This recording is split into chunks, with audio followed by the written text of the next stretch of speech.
Bienvenue dans les pods d'août de Toss a Coin to Your Writer, le podcast sur l'écriture avec un titre en anglais et un accent bien français.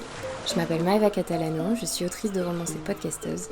J'adore interviewer les écrivains, mais ce mois-ci, ça se joue entre toi et moi. On va essayer de surmonter la canicule ensemble avec un épisode par jour et ce, tout le mois d'août.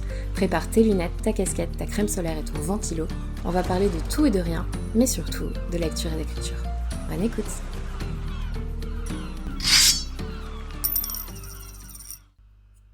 Salut tout le monde, j'espère que vous allez bien. Bienvenue dans ce nouvel épisode des Pods d'août by Toss a Coin to Your Writer. Aujourd'hui, nous sommes le 5 août, nous sommes donc au 5e numéro des Pods d'août et nous continuons avec un nouveau sujet. Alors je me suis posé la question un peu longtemps par rapport au titre de cet épisode et je crois que je me suis arrêtée sur quelque chose du genre ne pas avoir la bonne voix dans sa tête.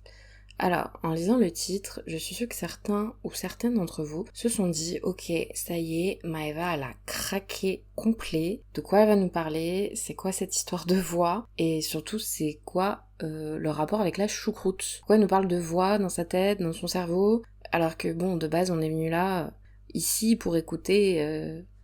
Oui, bon, déjà, je parle toute seule, alors c'est une forme de voix, mais... En tout cas, vous êtes sans doute ici pour m'écouter parler de littérature au sens large, donc lecture, écriture, etc. Et aujourd'hui, je voulais vous parler un petit peu de se faire confiance et d'avoir certaines intuitions. Pour vous mettre sur la voie, sans mauvais jeu de mots, est-ce que vous avez déjà entendu parler de la synesthésie?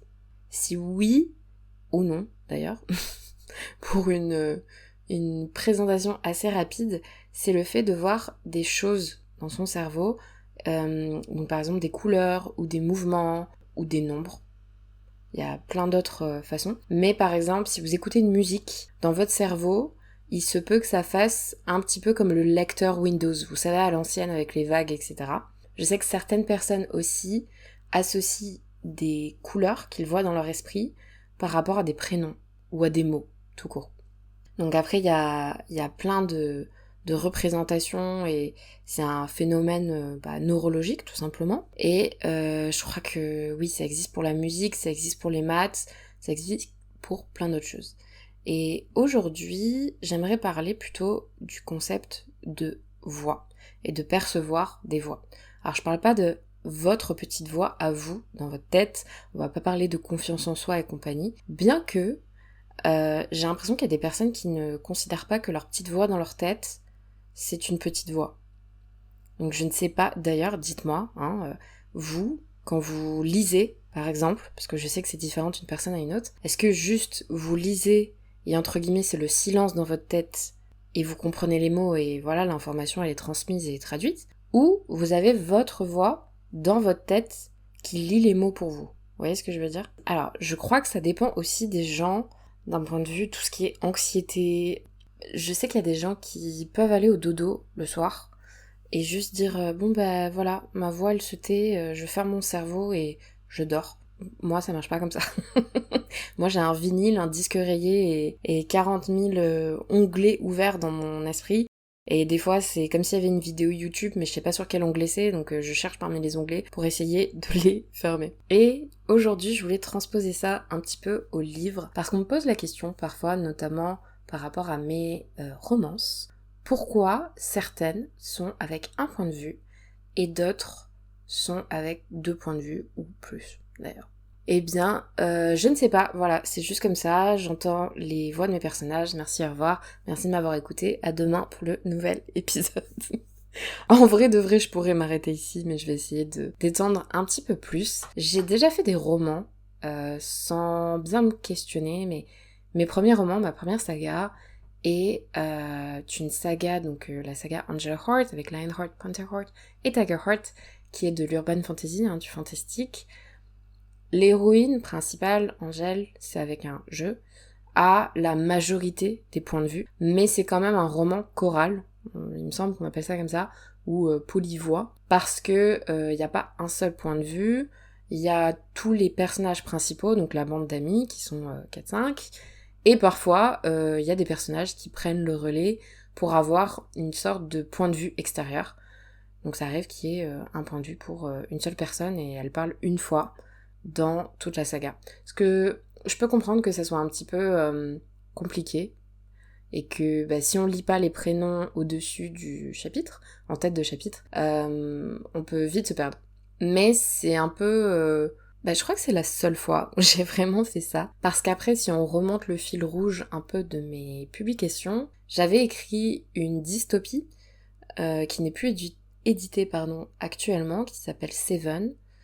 Comme d'habitude, je dis ça, mais peut-être qu'un jour je la reprendrai. Mais bref, elle est dans mes tiroirs. Et elle avait été écrite à la 3e personne. Parce que j'avais 7 personnages principaux. Et c'était plus intéressant pour moi, et plus naturel, c'est surtout ça, d'écrire à la 3e personne et d'avoir un narrateur plus ou moins omniscient pour rentrer un petit peu dans les sentiments contradictoires et de rentrer dans vraiment la vulnérabilité et l'intimité des personnages en même temps.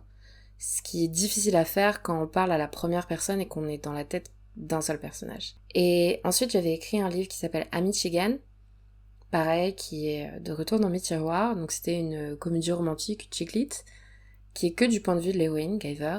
Et je pense que si je la reprends un jour, il y aura 2 points de vue. Mais à l'époque, le personnage principal, enfin, le prétendant, Mitchell, sa voix ne me venait pas du tout. En fait, quand j'invente un personnage, c'est un peu, plutôt ils viennent gratter à ma porte tel un chat, tout comme toutes les informations que je prends et que je note dans mes fiches, mes notes de téléphone.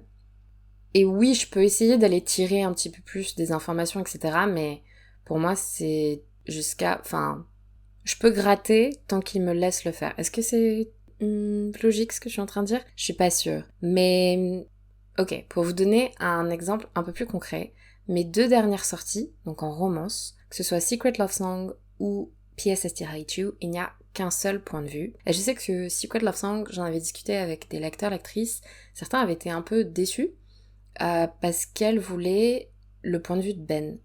Et en fait, le point de vue de Ben, je n'aurais pas pu le faire. C'est-à-dire qu'il m'est venu après la fin du roman. Donc j'ai fait 5 chapitres bonus, qui sont d'ailleurs accessibles gratuitement dans ma newsletter, si ça vous intéresse. Mais Ben ne me parlait pas au point d'écrire son récit de son côté, de son point de vue, et d'avoir un point de vue alterné, donc un chapitre de chaque. C'était juste un petit peu la cerise sur le gâteau, le petit plus, en mode, à la fin de l'histoire, il est venu me chuchoter en mode « Hey, je pense que ces chapitres seraient assez intéressants à voir de mon point de vue, sans faire redondant. » Et je sais que par le passé, il y a certains auteurs, autrices renommés même, qui revisitent certains de leurs romans par un autre point de vue. Enfin là, l'exemple qui me revient, c'est Twilight, tout simplement, parce qu'il y a eu le point de vue...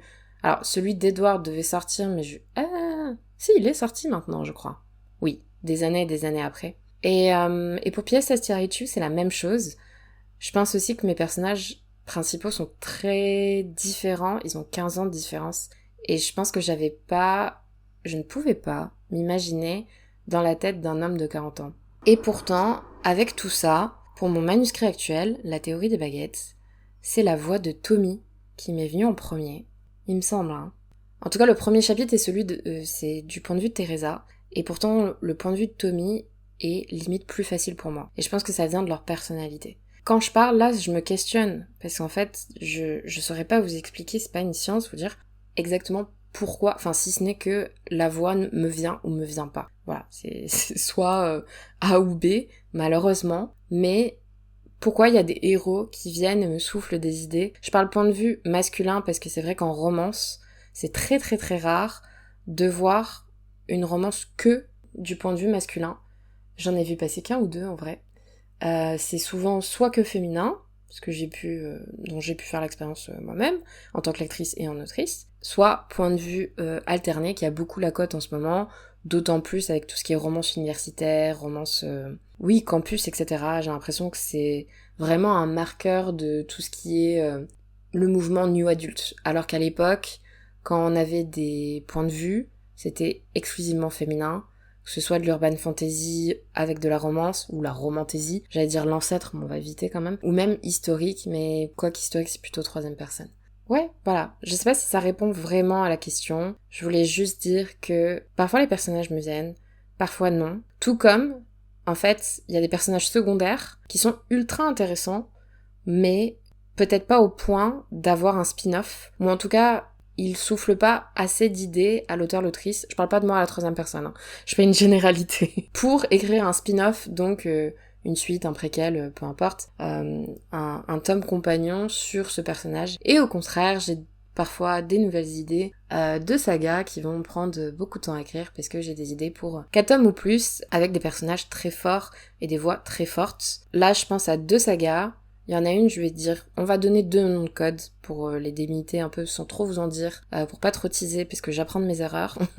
On reparlera de ça dans un prochain épisode. Le premier nom de code, ça serait hockey, donc le hockey sur glace. Et je pense que les voix masculines vont être beaucoup plus présentes. En tout cas, les premiers chapitres ou les prologues seront du point de vue masculin, ça c'est sûr et certain. Et je trouve que c'est vachement intéressant de voir que d'une histoire à une autre, en fait... ouais, on n'a pas du tout la même routine et pas les mêmes habitudes, quoi. Et l'autre nom de code, ça serait voyage. Et là, pour le coup, comme ça suivrait un groupe d'amis filles, féminins, je pense que les chapitres... Je visualise, en fait. Je vois dans ma tête, c'est un peu bizarre de parler comme ça, mais je peux visualiser les premières scènes. Je vous ai dit que j'étais très visuelle et j'ai souvent l'impression d'être une réalisatrice qui réalise un film ou une série plutôt que un livre. Et donc, c'est des acteurs qui passent par là et qui se donnent la réplique.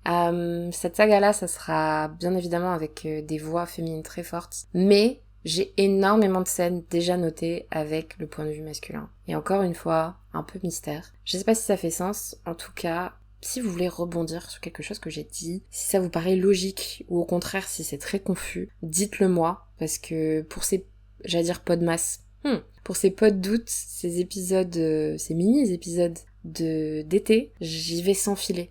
Donc j'ai un sujet et je vous parle comme si on était en train de se boire un café ensemble. Ce qui fait que parfois je finis pas forcément mes phrases et je vais un petit peu partout quoi. Et bon, si c'est le cas aujourd'hui, je m'en excuse. Bref, je m'arrête ici pour aujourd'hui. Dites-moi ce que vous avez pensé de l'épisode. Hydratez-vous bien, reposez-vous bien et à demain. Bon été. Merci beaucoup d'avoir écouté cet épisode des Pods d'août de Toss a Coin to Your Writer. N'hésitez pas à laisser des petites étoiles ou un commentaire par exemple sur votre plateforme de prédilection, Spotify, Apple, Deezer, YouTube ou autre, ou de m'envoyer un message pour me dire de quel sujet vous voulez parler cet été. On se retrouve demain pour un nouveau numéro. Bronzez bien, hydratez-vous bien et lisez bien. Salut!